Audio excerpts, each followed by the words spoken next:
Verna here, Integrative Wisdom, bringing another reading.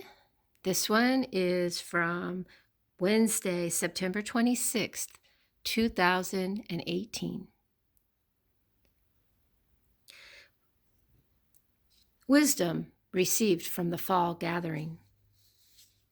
Integrative Wisdom held its annual fall gathering on September 22nd and 23rd this year.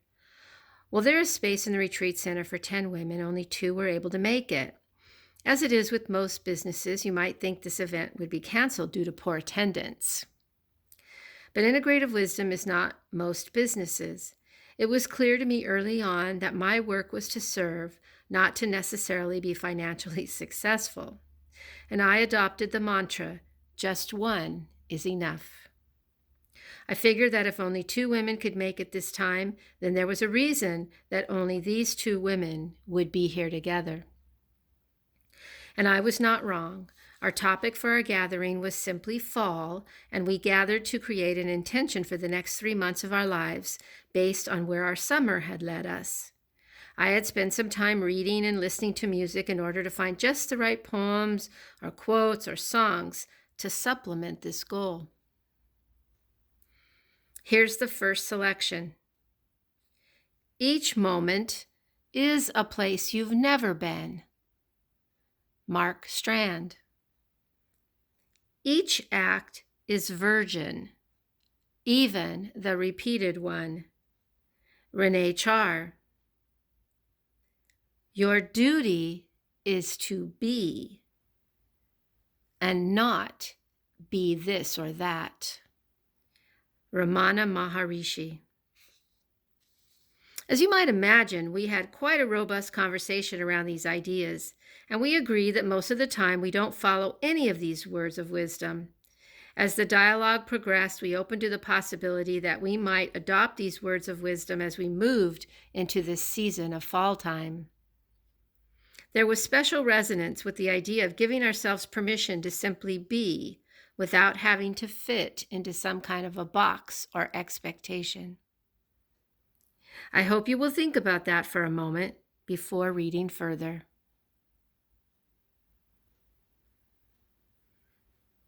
What if you showed up to the next moment of your life as if you had never seen or experienced anything like it before?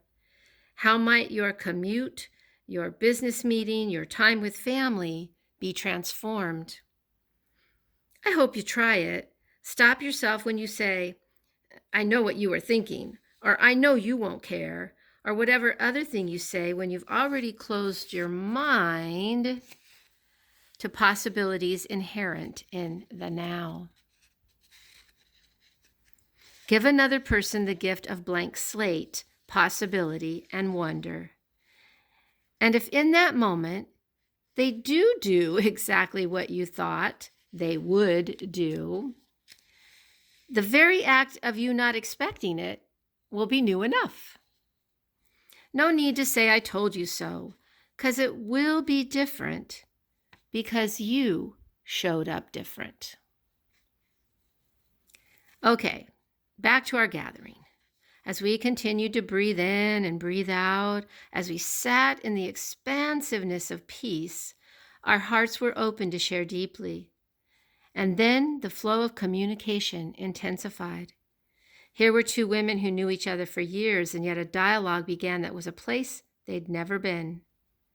One woman, a widow, sharing this journey back to wholeness and living in the now. The other woman sharing a cancer journey with her beloved, allowing herself to share that journey with us.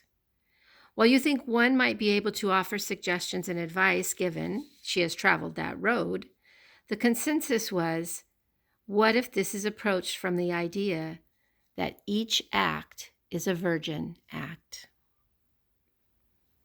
While it was acknowledged that having others who have walked a similar path share some of their experience in order to support someone else's path, we also realize that if we believe in the idea presented in our opening quotes, there is a newness of possibility that presents itself.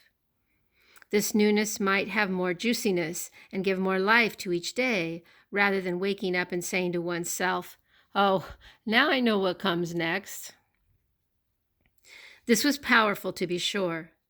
We then moved to our next set of quotes. Meditate on the markings of your heart.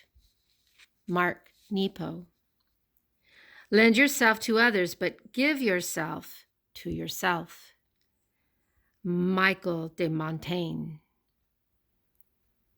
If you want to hold the beautiful one, hold yourself to yourself. Rumi. Oh, now we really got into the meat of it. So much of this journey is about others, what they need, what they want, what they expect, usually from us. And to imagine turning inward to be as generous to oneself. These quotes led to some pretty deep silence and meditation. While the wisdom contained within the quotes was recognized, it was also clear that these would take some practice to actually live day to day. We were in agreement that this was a practice worthy of our fall time. We completed the day by creating a sand mandala. The process was calming and allowed us to integrate our newfound wisdom into our souls. We went forward, looking forward to the next few months of living in and for the now.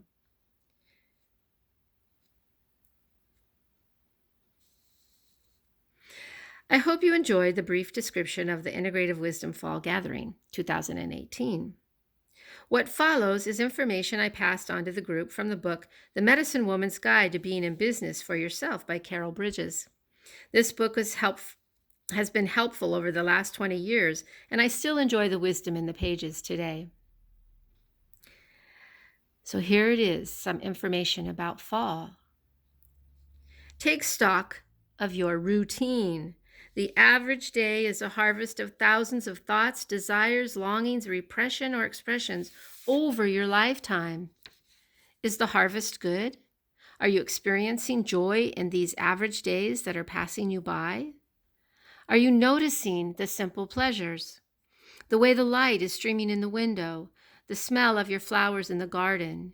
Do you pay attention to those nudgings that encourage you to pick up the phone, make a call to a friend, or the one that says, stop, just take a breath? Or are you muttering over the list of to-dos that aren't getting done, or frowning with frustration at the world?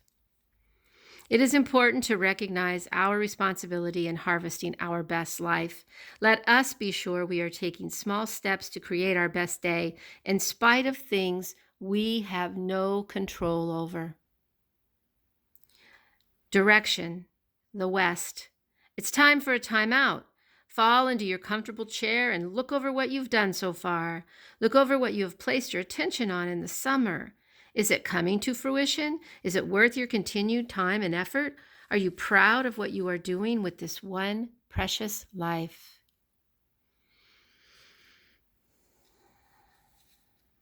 Do you see this in relationship to your connection to the divine?